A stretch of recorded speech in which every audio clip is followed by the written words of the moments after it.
అనుగ్రహించెను. యేసుక్రీస్తు ప్రభువు ఈ లోకమునకు అందించబడినటువంటి ఒక గొప్ప కానుక. చప్పట్లు కొట్టి ప్రభును స్తుతిద్దాం. ఏంటండి?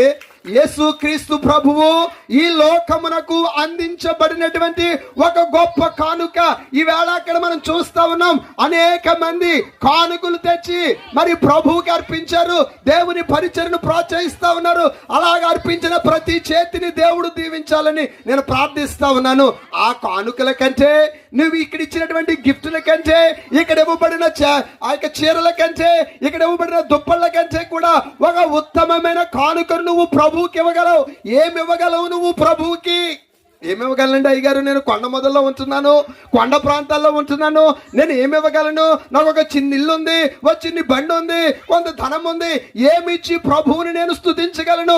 ఏమిచ్చి ఆయన నాకు చేసిన ఆ గొప్ప కార్యమును బట్టి నేను ఆయనకి రుణగ్రస్తురాలను తీర్చుకోగలను అని నువ్వు అనుకుంటే, ప్రభువుకు మనం ఏమి ఇవ్వగలమండి?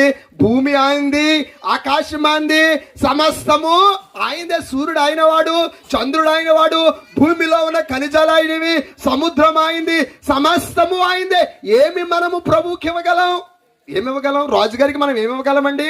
అన్నీ ఆయన దగ్గరే ఉంటాయి. ఆయన ఎవరట? రాజులకు రాజు, ప్రభువులకు ప్రభువు, దేవుళ్లకు దేవుడైనటువంటి దానికి మనం ఏమి ఇవ్వగలము అంటే, మన మనసుని ఇచ్చి రుణం తీర్చుకోగలం. దేవునికి